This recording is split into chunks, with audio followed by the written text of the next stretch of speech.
Hello everyone, welcome to this video. I am Sanjay Prakash, and in this video we will discuss how we can display data, how we can display Dynamics 365 table data in on Power Portal using Fetch XML. Okay. Now you have already seen how we can display data using entity list or table list or entity forms like that. If you have not seen that videos, go and watch my playlist, portals playlist. You can understand. Now this time I will use a Fetch XML, and I want to retrieve data from Dynamics, and I want to display in a table here. Okay, so let us start. So for this, first you need to have this Fetch XML with you, right? Now how to build this Fetch XML? You can use Fetch XML builder in Dynamics 365. Otherwise you can go advanced find option that is available in Dynamics 365 model driven apps. Then you can build that, right? If you have if you have not done that in advanced find, then you have to go to here and go to Power Apps, and this time you have to choose your correct environment. Let me go to this environment, and because in this environment I have created my uh, Dynamics apps, I can go to apps, then go to Sales Hub. So open any model driven app, then you can click this advanced find option, the funnel icon at the top. If you click that, you will see the advanced find window will open for you. Here you can build your query, and in the background it will download the fetch XML, right?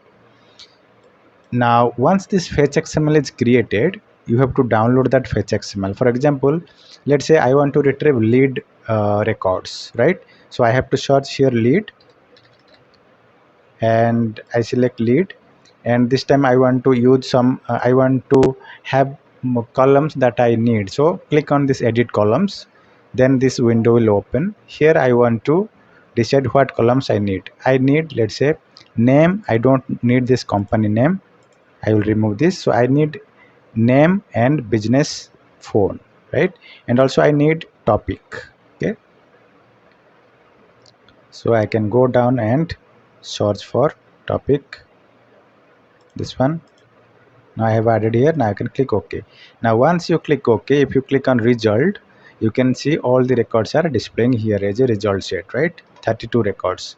Now I want to display these records on my portals without taking a list control using Fetch XML. So what I have to do, I have to download this Fetch XML, which will download your Fetch XML in your local machine.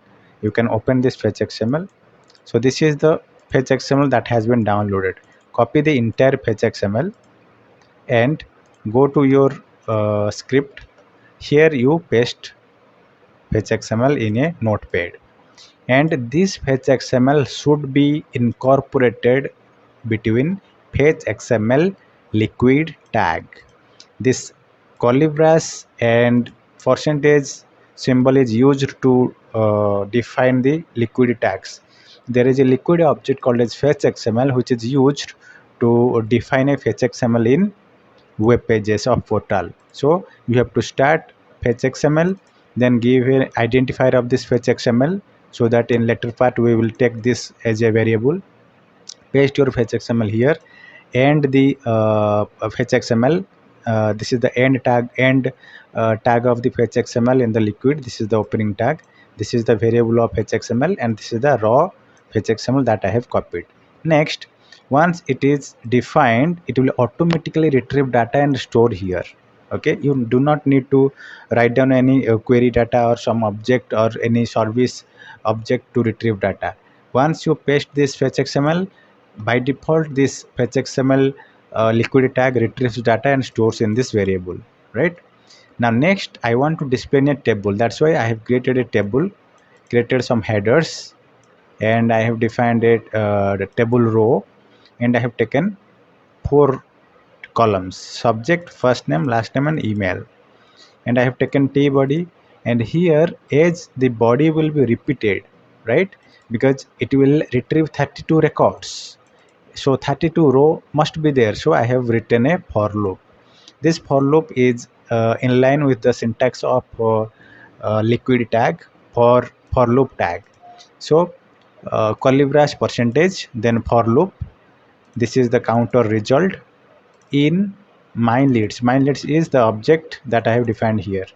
This object dot results and dot entities. This object will return the list of the lead that has been retrieved, and it will loop through all the records one by one and create a specific row for every record. So this tr will be dynamically created, and here the end, the for loop ends. And in that columns, what value I want to give? I want to give this result counter dot subject. So if you take this result, which is the counter for this for loop, which will loop through all the records that has been retrieved, and using this result object, I can use my column name to retrieve to display data. So I am using result dot subject, result dot first name, result dot last name, result dot email address to display in different columns, and for every row this row will be repeated. So now complete the table object, table tag. So here we are retrieving data, here we are displaying data, right? Now completely copy this code, go to your portal app. This is my portal studio. I want to display data here, so I can click on this snippet, content snippet, and click on this source code editor at the below portion. You can see there is an icon. Click on this. Here you just put all the code here. Okay, I have pasted here. Now I will click on save. As soon as you save this, the preview will display here, the data preview. Can you see that the data preview is displayed? Now if I will browse the website, now the website or the web page will render the table in action, okay, in a web page. Now it is trying to refresh. Now it is refreshed. Now you can see the table with data, right? So you can see how easily using liquid code, liquid tag. So how important this liquid tag is, right? So to be pro in portals, you have to understand how this liquid code works, and there are a variety of liquid objects that are available in Microsoft. You have to go through.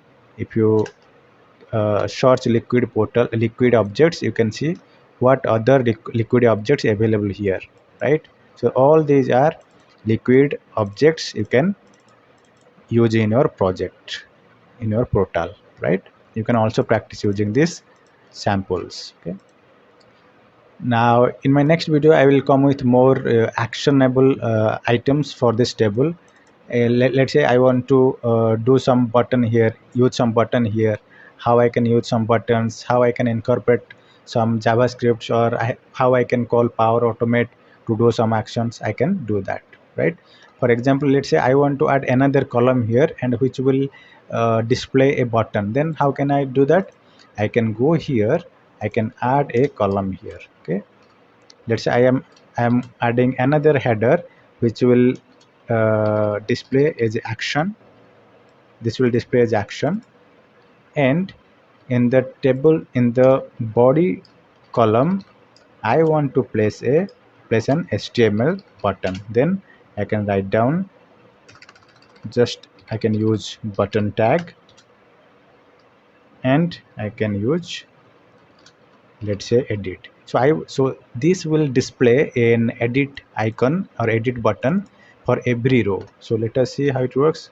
Copy this and go to the Power Portal and click on this section and go to source code, replace the entire code. Now save it. Now I am expecting an edit button will display for every row. Can you see that this is the preview? If I will browse website, that will render here. So I will expect an edit button for every row. So it is trying to refresh.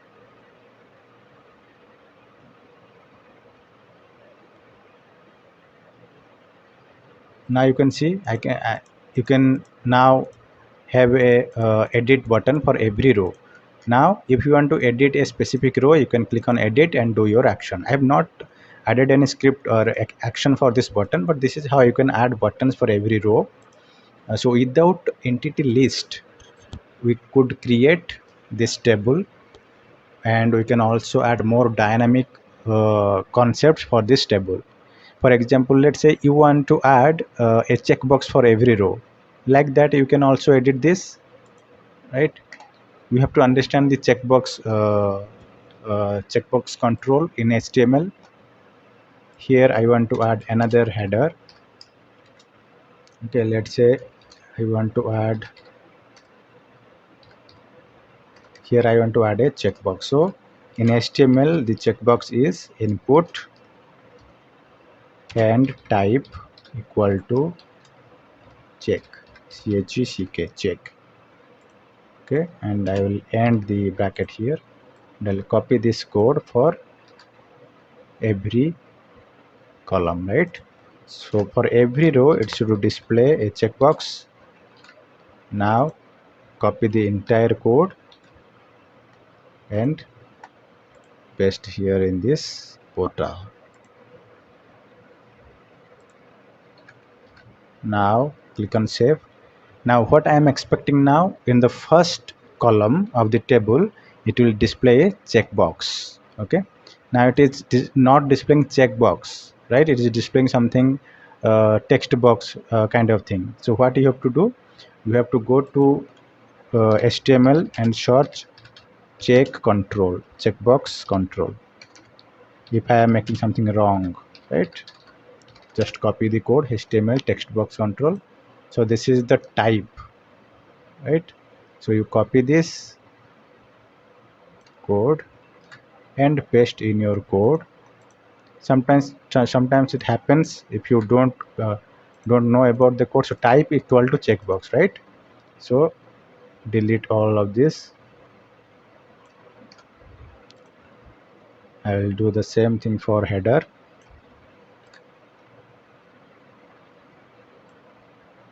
So it's not check, it's checkbox, right? So you have to remember that code.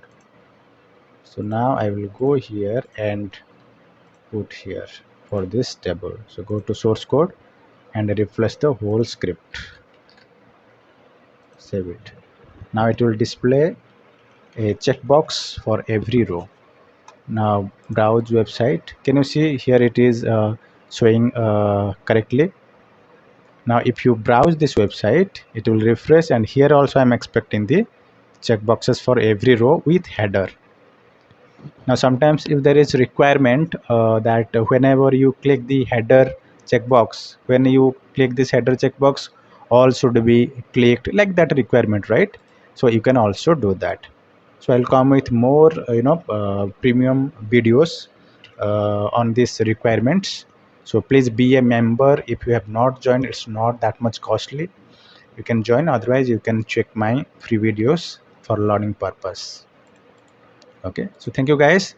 See you. If you have not subscribed, subscribe now, otherwise you will miss important videos. And also you click the notification icon so that whenever I will upload any video, you will get notified immediately. Thank you guys. See you.